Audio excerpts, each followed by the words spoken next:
Who do you think possibly could be an X factor for Duke basketball this season? Are there any big measuring stick games on the schedule before Duke gets into conference play? And who has all ACC potential? It's a Mailbag Monday. We got a lot of questions to tackle here today on Locked On Blue Devils.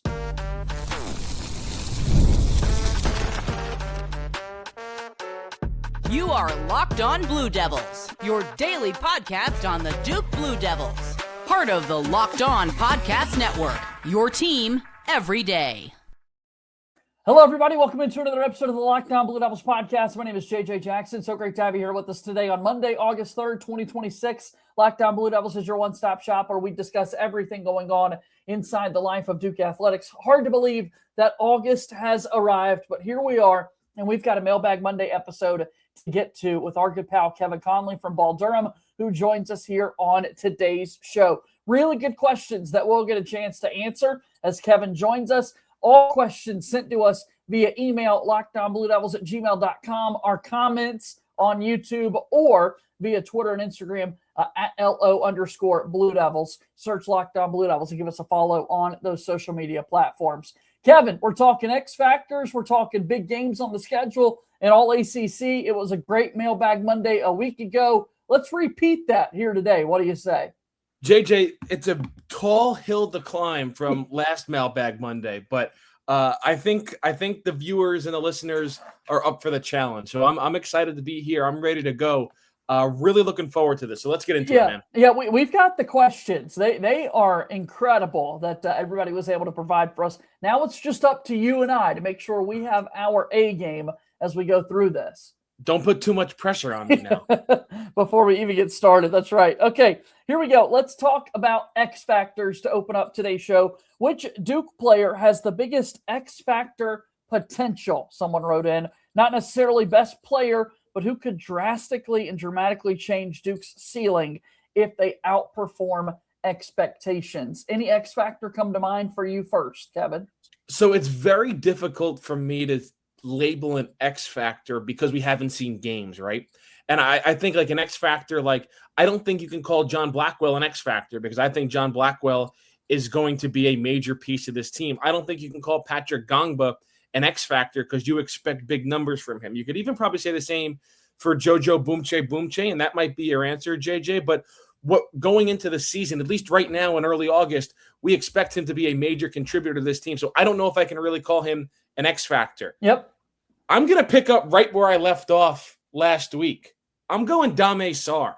If Dame Sarr, and yes, I know a lot of people have high expectations for him this year, but if he outperforms those expectations, if he shows that he can be a legitimate offensive weapon, if he could score from three-point range, I think that raises Duke's ceiling. If Dame Sarr can be the player, I don't know if I want to say that we expected last year because I came on your show so many times and said, hang on, everybody, there is going to be an adjustment period for this guy. Like, it's not you come over internationally and you're a star right away. Now, I didn't think he would have the struggles throughout the course of the year. I thought it would turn around at some point, but he certainly showed late in the year how good he could be and how he could impact the game defensively. But I think it is Dame Sarr. If Dame Sarr can really outperform his expectations, I don't know if it dramatically changes Duke's ceiling, but I certainly think it raises Duke's ceiling. That's a direction to go. And of course, as always with these questions, I'd love to hear from you guys, the viewers here on Locked On Blue Devils. Let us know down in the comments below. Hit us up on X at LO_Blue Devils. I'm there at _JJ_Jackson_, and he's at Kevin Connelly 24. I want to go another direction. I want to talk about Kayden Boozer potentially being an X factor for this team, Kevin, because so much hype going into the year about the senior guards that Duke's going to have on the squad. When you think about Caleb Foster and John Blackwell, so much buzz right now about five-star incoming freshman, the number one point guard in the country in Deron Rippey Jr. Duke just released a mic'd up video from him in practice. And in the guard conversation, it feels as though sometimes we're forgetting about a sophomore Kayden Boozer and the leap that he can make. Down the stretch for Duke, he was awesome. His finishing ability has always been there. Playmaking, setting teammates up. If the jump shot continues to improve, plus what he brings on the floor defensively, I think he's got major X factor potential as the guy that we're not necessarily talking about in a really crowded backcourt. Listen, I went Dame Sarr But if I was going to go somebody else, it has to be somebody in the backcourt. Because, JJ, I've even come on your show here, and I've forgotten about somebody in the backcourt. Happens all the time. You're talking John Blackwell. You're talking Caleb Foster. You're talking Caden Boozer. And then Deron Rippey Jr. slips your mind. Or Caden Boozer slips your mind. Somebody slips your mind in there one way or another.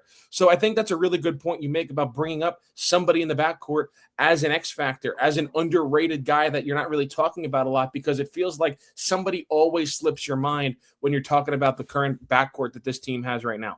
I think the next guy kind of trying to jump into that tier for Duke would be Bryson Howard, a really talented freshman coming in, and how can he make an impact on the court? I just don't know the opportunities going to be there. I really hope he doesn't transfer, and it sucks that we're already kind of having those worries before the season even begins. Let's see this team play out. Hopefully chase down a national championship. All right, I'm getting way too ahead of myself. So great question, great way to start. Let's get on to number 2. Biggest weakness on the Duke roster entering this season. Could it be interior depth, outside shooting, experience, late game shot creators? A couple of things here when we talk about interior depth from last season. That was a popular topic. I don't know necessarily that it's a weakness this year. I'm not going to go in that direction given all the bodies that Duke has. Maybe outside shooting just at a consistent level when you see guys go off to the team. But I don't know. It's really hard to find a weakness with this squad, man.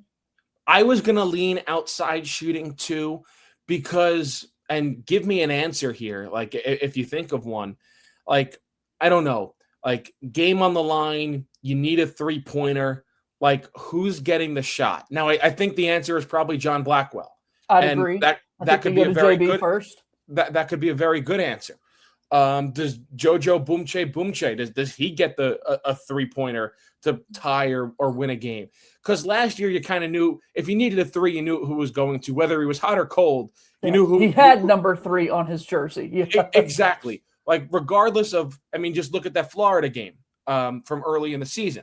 Like, you knew who, like, if you needed a 3, you knew who was getting the ball, and you knew he was going to be confident it was going in, whether he was 0 for 8 or 7 for 8. So I think it's that outside shooting, because after John Blackwell, like, who would you really trust with that 3-point ball? Is Caleb Foster the next option that you would trust taking that game-winning or game-tying 3 in the final 15 seconds of a game? Like, there's no Con Knipple, at least right now, at least how we see it. There's no lockdown shooter or knockdown shooter, I should say, on this team. So if I had to pick one right now, and again, it's obviously without seeing them live and up in person, I would lean outside shooting. Spoiler alert, we're going to be talking about outside shooting and Con Knipple as a possibility a little bit later in the program. So we'll hold on to that in just a moment. But that's where we are with weaknesses. I do think maybe it could be that outside shooting number for the Blue Devils. Can it be consistent? I think they're going to be able to score in so many other avenues. And again, the roster was really, really well built by head coach Jon Scheyer. So pleased to see what he's going to be able to do with that moving forward. All right, let's go ahead and we'll take our first time out here on today's show. On the other side of the break, more of your questions here in this Mailbag Monday.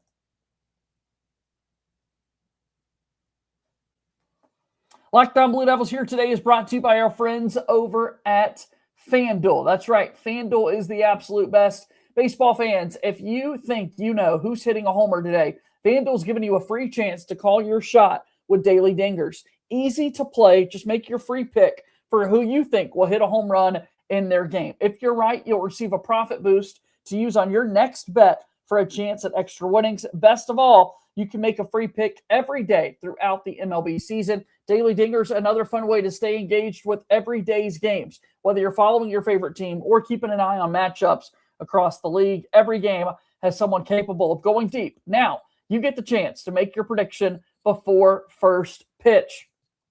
Taking a look at some Daily Dinger options right now. Of course, I got to talk about my favorite team, the Atlanta Braves, going into tomorrow's game. Matt Olson's been on a hot streak, 3 straight games with the homer. Can he make it 4? My money is on that one. So are you ready to play your game today? Join all the action at FanDuel.com. That's FanDuel.com to play Daily Dingers and make your free pick for who's hitting a homer. Play ball and swing for the fences on FanDuel, an official partner of the MLB. and a proud sponsor of Locked On Blue Devils.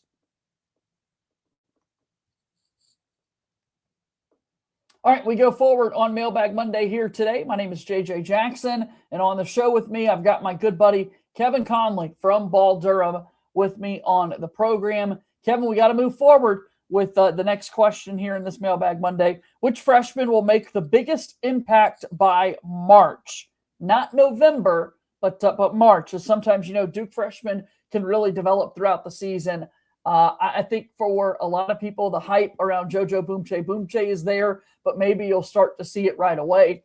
Cameron Williams, another great candidate here for the Blue Devils. Deron Rippey Jr., Bryson Howard.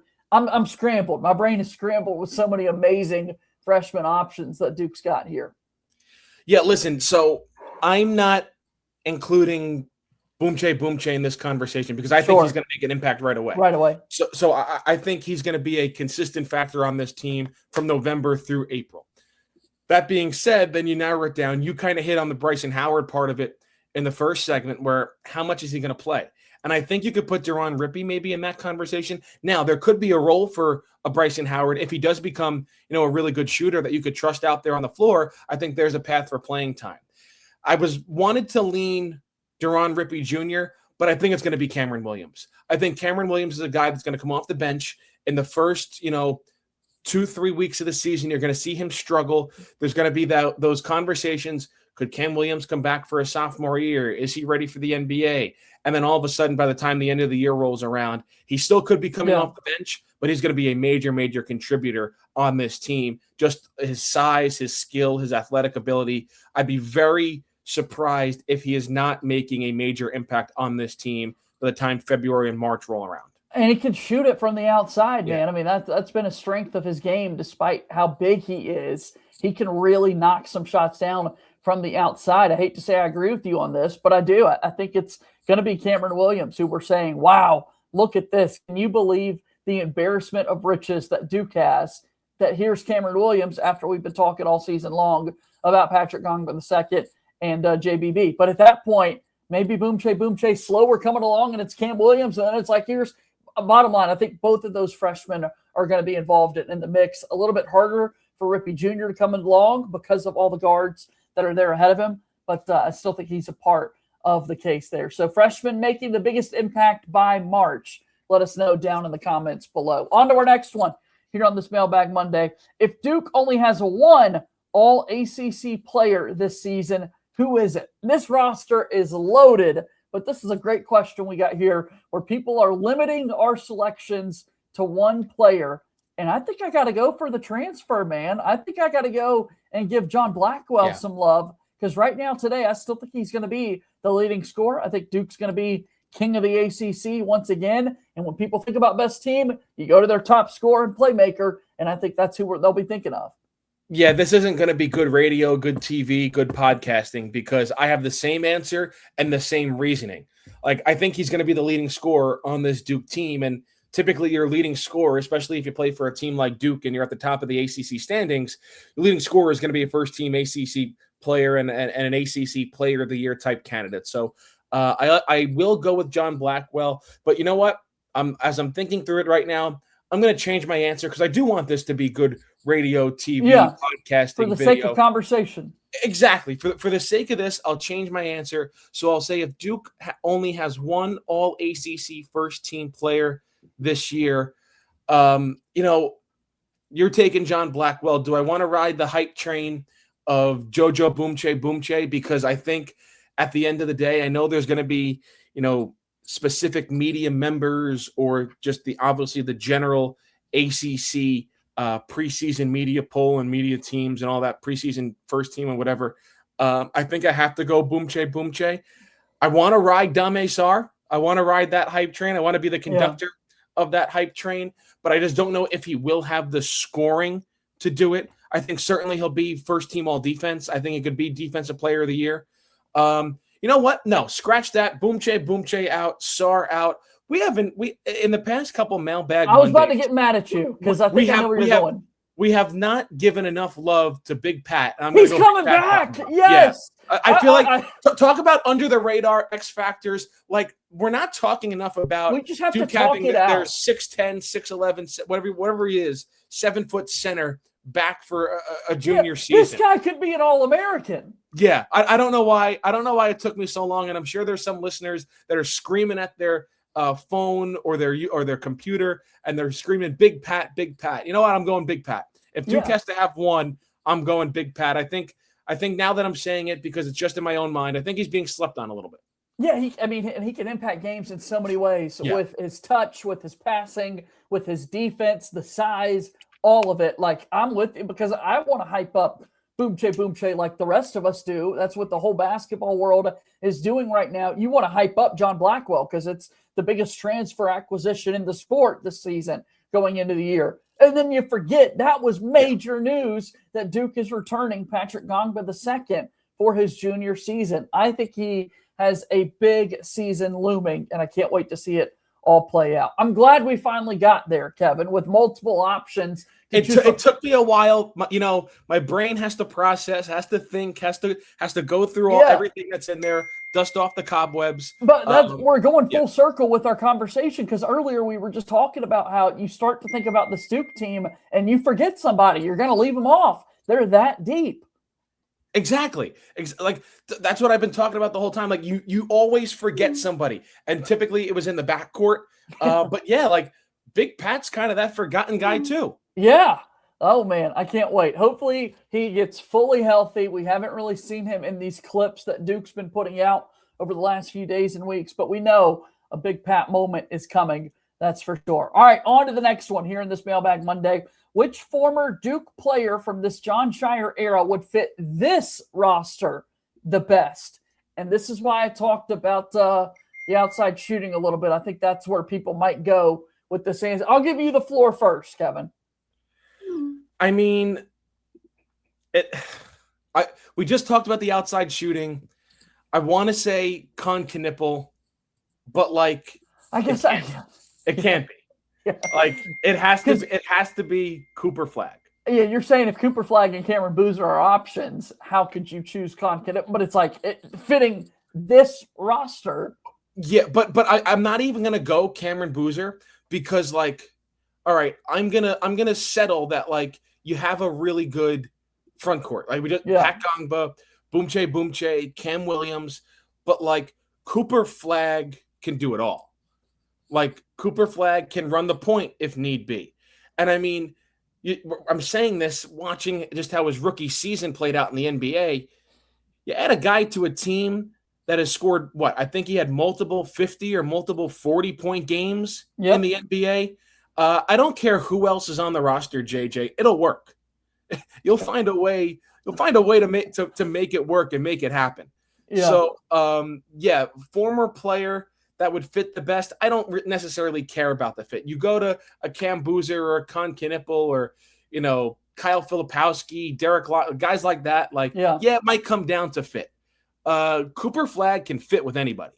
He's good. He put the ball in his hands, put the other four guys back on defense, and just tell them to go score the ball. I'm going to go for fit. I'll answer the question, and I'll say Con Knippel because of the outside shooting that we said a little bit ago. You're right. I hear you. Cooper Flagg, love him. Cameron Boozer, love him. Philip, all these great players that Coach Scheyer's had in his tenure so far. Kaman Malawach, another lottery pick that's been led by head coach Jared McCain, outside shoot. Oh, maybe I want to go Jared McCain. Okay. Maybe I want to go Jared McCain. I think I'd go Con Knippel. A little bit of a larger body, big size, knock it down, and that sort of thing. The floor spacing would just be so peak with Con Knippel. That'd be awesome. I mean, you have all these options, and you have the benefit of knowing how well they've done in the NBA over their first year or two. Jared McCain, kind of his reemergence coming out as with the Oklahoma City Thunder this postseason. We know what Con Knippel and Cooper Flagg did this season for the Hornets and the Mavericks. But I don't know how you don't go Cooper Flagg. This is you're doing it for good of the conversation. Yeah. But Cooper Flagg's the answer. Kev, this is our chance to remind people that Caleb Foster and Jared McCain were in the same recruiting class. And so thinking about a senior year Jared McCain that we would be preparing for at Duke, that'd be so epic.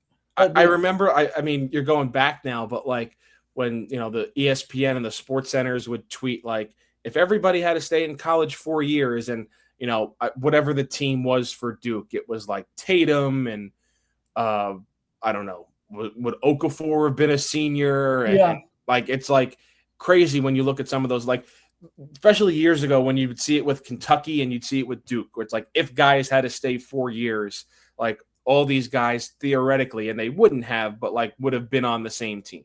Yeah. Like you could have had a team freshman year, Zion and RJ, and then, Marvin Bagley and Wendell Carter Jr. in that sophomore class. And then you got Jason Tatum in the mix on that squad. And then you got Brandon Ingram there. So I think we would have just missed out on the 2015 squad and whatnot. But like this team could have a junior Cooper Flagg, a sophomore Cameron Boozer. Exactly. Yeah. Like that's a senior Jared McCain. Like, it gets a little much at times. And like, granted, like none of them all would have been on the same team, but it's a fun hypothetical to talk about. It's so freaking sweet to be Duke. Oh, we absolutely love this so much. All right, we got to take a break. We've got one more timeout here on the program, and then we start to wrap up Mailbag Monday after this here on Locked On Blue Devils.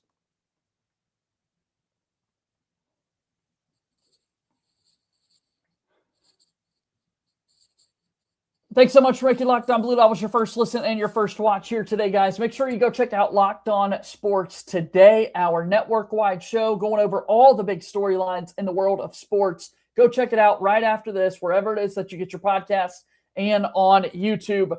Be sure to also be subscribe to Locked On Blue Devils for free, wherever it is that you get your podcasts. Leave us a 5-star rating and written review. All right, Kevin Connelly's hanging out with me on the program today. Kevin, we're going through this Mailbag Monday and a couple of questions left for us to answer. Here's a fun one for the sake of conversation. What statistic will tell us the most about Duke's championship chances? Is it something like 3-point percentage, turnovers, assist to turnover ratio, offensive rebounding, bench scoring, free throw percentage? What's kind of a number that you want to look to? Well, listen, I always default go to free throw percentage because I still firmly believe that, Duke missed out on at least 2 national championships because of the free throw line. Amen. I think the 2019 team, right? Yep. Zion, RJ, they didn't win a national championship because they couldn't hit free throws. And I think, 2 years ago, Cooper Flagg and Con Knippel and that crew, they missed a national championship because they struggled. Tyrese Proctor had the one free throw in the final. Yeah. Oh, man. Yeah. So I didn't know that we'd get to a point where I'd hurt today, Kevin, but we reached it. I didn't think we'd have to bring up those painful memories. Yeah, so I default going to the free throw line and free throw percentage. But for this team, I'm going to go assist to turnover ratio. Okay. Because, yes, we just talked about the plethora of guards that they have.